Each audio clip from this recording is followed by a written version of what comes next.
sudah bikin doa pembuka untuk pembelajaran kita pada hari ini. Ya, baik. Hari ini siapa yang tidak masuk ya? Hari ini? Hari semua pada hari ini. Hari semua ada berapa orang? 15 orang? 15 orang ada semua pada hari ini. Baik, sebelum memulai pelajaran kita rapikan kita punya sedikit. Ini di geser sedikit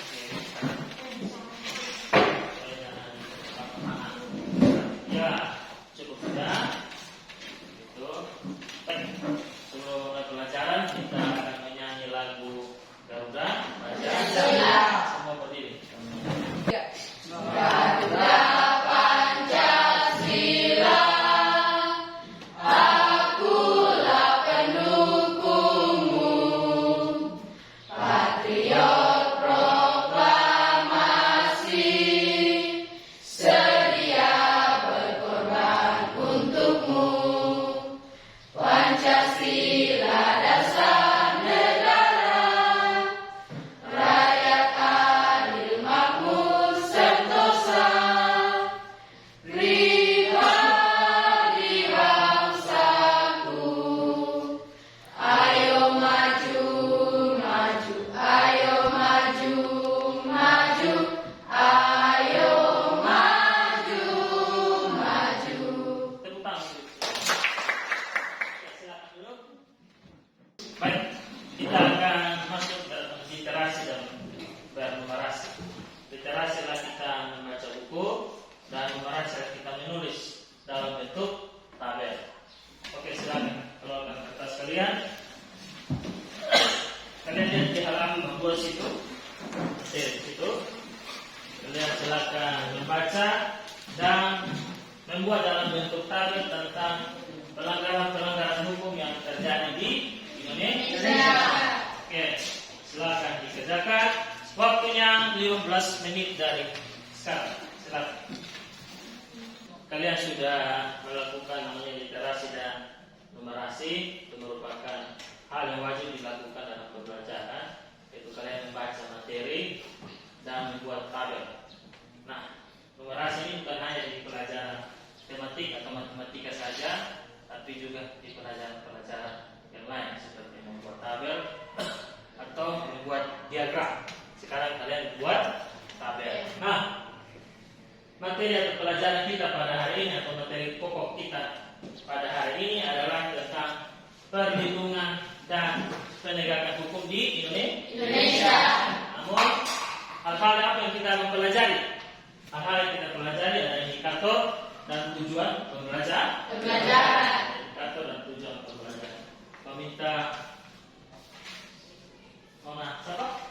Elizabeth baca tentang indikator dan tujuan pembelajaran. Yang pertama, Indikator menganalisis hakikat perlindungan dan penegakan hukum. Tujuan pembelajaran yaitu melalui model pembelajaran keperhatian jiwa jigsaw dengan bantuan gambaran atau tayangan video.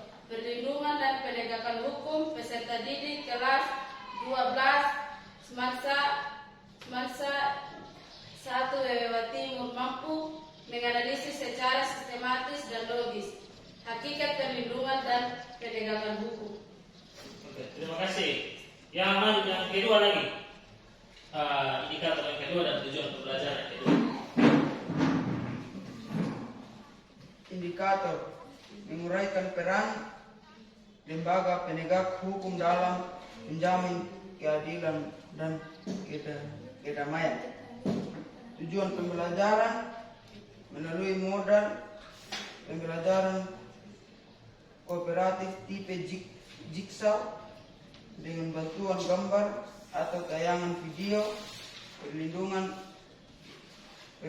dan penegakan hukum peserta Jawa Timur mampu menguraikan secara.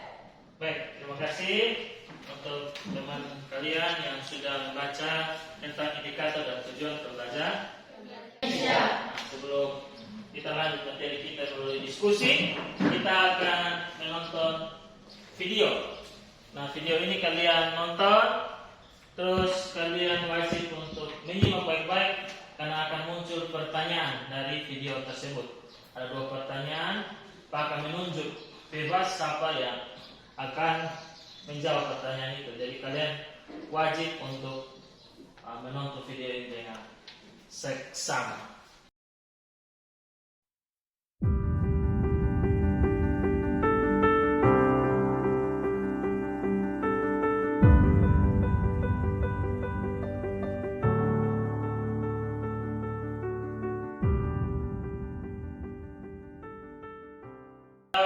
Kalian sudah menonton video tersebut tentang penegakan hukum di Indonesia, video pidato dari Pak Jokowi tentang penegakan hukum di Indonesia. Oke, maka dari video itu Pak akan memberikan 2 pertanyaan. Pertanyaan pertama, bagaimana hakikat perlindungan dan penegakan hukum di Indonesia? Dan pertanyaan kedua, bagaimana peran penegakan lembaga penegakan hukum di Indonesia? Oke, Pak akan minta 2 orang untuk menjawab pertanyaan tersebut. Pertanyaan yang pertama tentang bagaimana hakikat perlindungan hukum di Indonesia. Silakan Kak. Oke.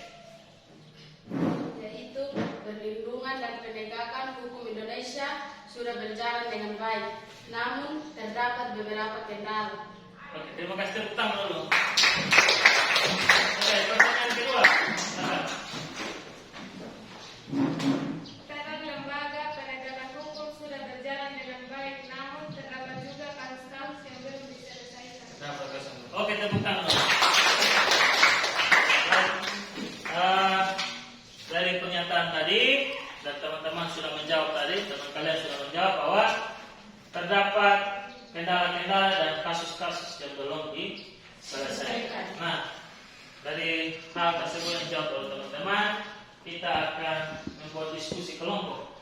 Namun seperti yang tadi dibacakan oleh teman kalian, kita akan menggunakan metode jigsaw. Jigsaw itu seperti apa? Metode jigsaw itu adalah kalian membentuk kelompok seperti ini.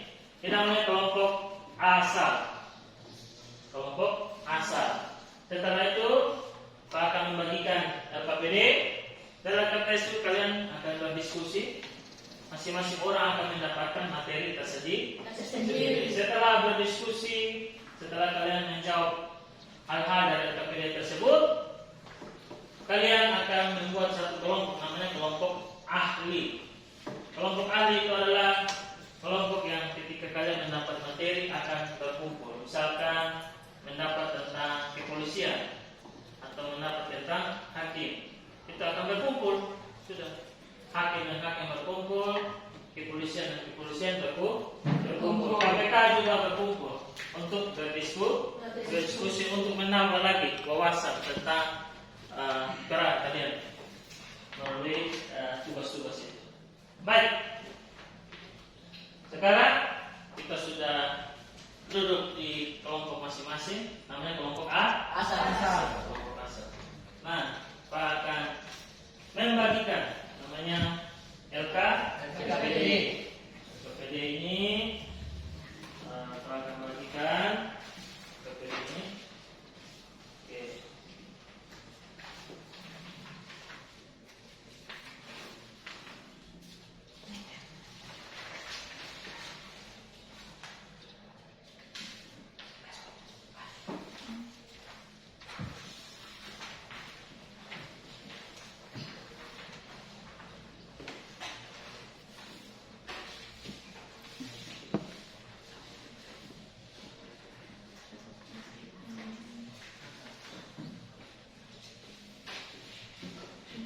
Oke, LKPD sudah diterima? Sudah diterima.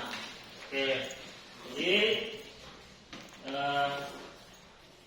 LKPD yang sudah diterima, kalian berdiskusi.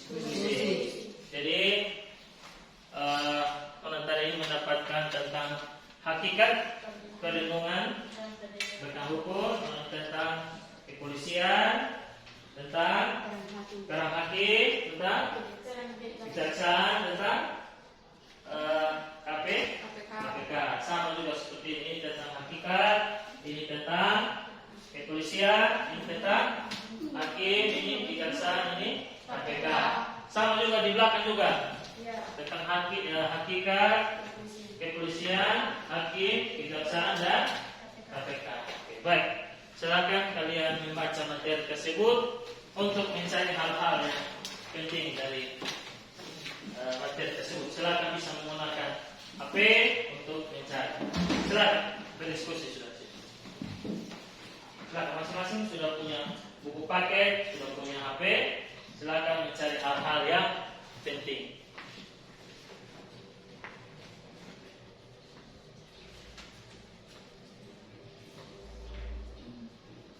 Baik, kalian sudah masing-masing kelompok disebut kelompok asal sudah berdiskusi, masing-masing orang mendapatkan materi yang beres sudah diskusi. Maka Pak meminta ketua kelompok satu siapa? Angkat. Oke, ketua kelompok 2, ketua kelompok 3, masing-masing kelompok, ketua kelompok membagikan tugas masing-masing kepada teman kelompok. Silakan membagikan tugas.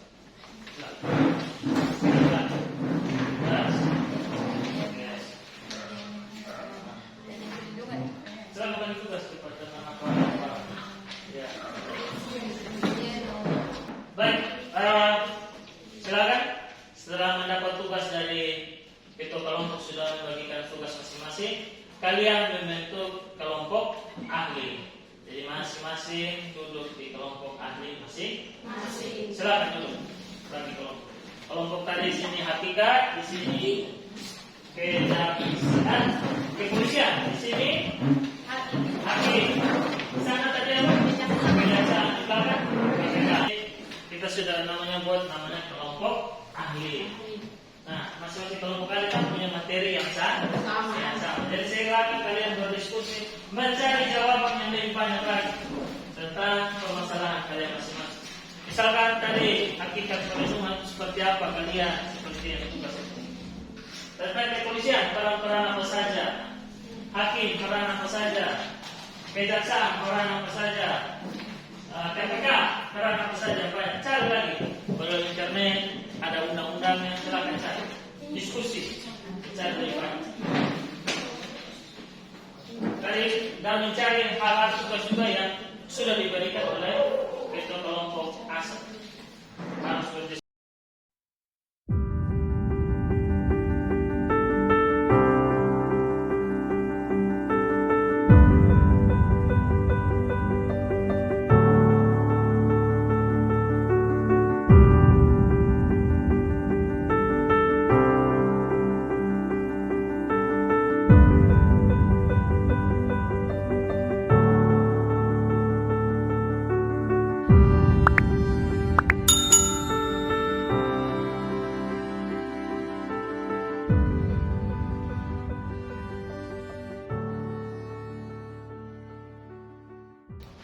Ya, sekarang kalian kelompok ahli ini kembali lagi ke kelompok asal. Silakan kembali ke kelompok asal.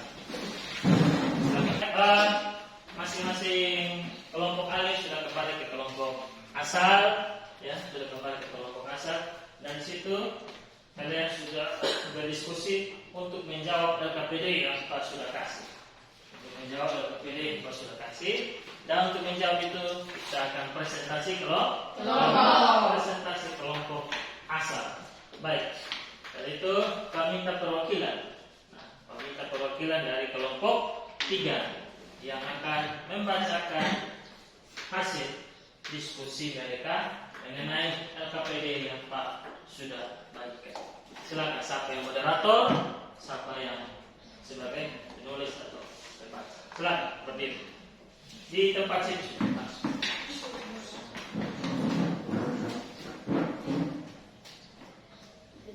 Terima kasih atas waktu yang diberikan kepada kami kelompok 3. Kami akan membacakan hasil diskusi kami yang dibacakan oleh teman saya Lilo. Silakan. Yang pertama, perlindungan hukum merupakan upaya pemberian perlindungan kepada subjek hukum oleh aparat penegak hukum melalui penetapan suatu peraturan tertulis ataupun tidak tertulis, sehingga subjek hukum tersebut dapat merasakan keadilan, ketentraman, kepastian, dan sebagainya. Yang kedua, perlindungan hukum tidak akan terwujud apabila tidak disertai dengan penegakan hukum. Penegakan hukum merupakan upaya untuk melaksanakan ketentuan hukum yang berlaku oleh aparat penegak hukum bersama masyarakat untuk mewujudkan supremasi hukum, menegakkan keadilan, dan mewujudkan perdamaian dalam kehidupan masyarakat. Yang ketiga, lembaga yang berperan dalam proses perlindungan dan penegakan hukum di Indonesia diantaranya adalah kepolisian, kejaksaan, lembaga peradilan atau pemegang kekuasaan kehakiman, dan advokat atau penasihat hukum, serta komisi pemberantasan korupsi. Sekian dari hasil yang kami diskusikan. Terima kasih. Terima kasih. Tepuk tangan dulu. Baik, itu presentasi dari kelompok 3 yang mewakili kalian semua. Siap ke atas, kita akan kuis. Bersama. Siap ke atas, tulis nama, kita akan kuis. Nomor 1. Bagaimana perlindungan dan penegakan hukum di Indonesia?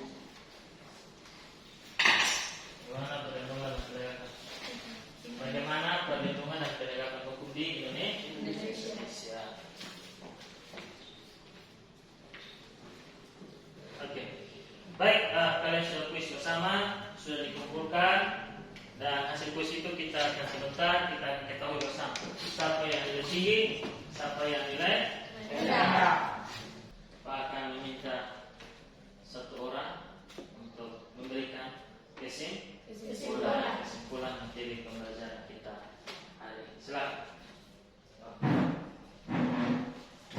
Kesimpulannya, pelanggaran hukum yang terjadi pada umumnya disebabkan oleh ketidakpatuhan terhadap ketentuan yang berlaku. Ketidakpatuhan tersebut pada akhirnya akan menyebabkan kepentingan setiap orang tidak terlindungi. Baik, terima kasih tepuk tangan. Kita memberikan namanya kesimpulan tentang penegakan perlindungan hukum di Indonesia. Dan Pak juga akan memberikan rangkuman materi pada hari ini melalui penjelasan sedikit tentang perlindungan dan penegakan hukum di Indonesia.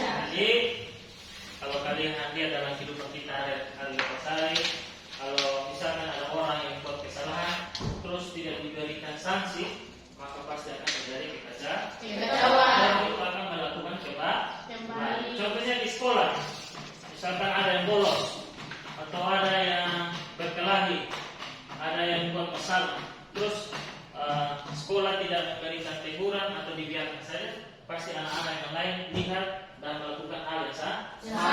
Namun ketika sekolah memberikan hukuman yang maksimal kepada siswa yang melakukan pelanggaran atau melawan pelanggaran di sekolah, pasti siswa-siswa lain tidak akan mengikuti. Kenapa tidak mengikuti? Karena merasa takut. Seperti itu juga dengan kehidupan kita bernegara di Indonesia. Hukum ini yang mengatur kehidupan bermasyarakat. Contohnya seperti ini. Kalau di dalam rumah, kita buat rumah ada pagar. Pagar itu yang melindungi kita dari apa? Yang mungkin dari binatang, orang pencuri, binatang macam batas tanah dan lain sebagainya. Itu kan melindungi supaya tidak terjadi kekacauan di rumah. Demikian hukum juga begitu. Hukum yang itu seperti ibarat seperti pagar yang melindungi masyarakat Indonesia. Nah, ketika masyarakat Indonesia melanggar atau orang bilang naik itu pagar, pasti akan diberikan sanksi. Seperti itu ya. Contoh perlindungan dan penegakan hukum di Indonesia. Baik, kita akan masuk di dalam refleksi pembelajaran kita hari ini. Karena kepada hari ini kita menggunakan metode yang berbeda, yaitu metode jigsaw. Kira-kira apa yang kalian rasakan? Pak minta 2 orang memberikan refleksi. Silakan. Oke. Di sini saya merasa senang karena kita bisa berkumpul bersama, dan kita juga dapat mempelajari tentang perlindungan dan penegakan hukum di Indonesia. Baik, terima kasih tepuk tangan. Satu lagi. Oke. Di sini saya merasa senang karena mengetahui tugas dan fungsi lembaga penegakan hukum seperti kepolisian, kejaksaan, hakim, dan KPK. Baik, terima kasih tepuk tangan. Terima kasih telah sudah memberikan refleksi pembelajaran pada hari ini. Indonesia. Baik, untuk menutup pembelajaran kita pada pagi hari ini, Pak minta satu orang maju ke depan untuk pimpin kita dalam doa.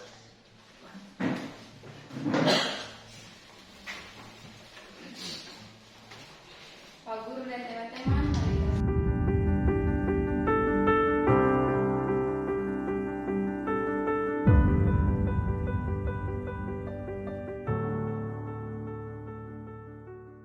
Baik, demikian pembelajaran kita pada hari ini.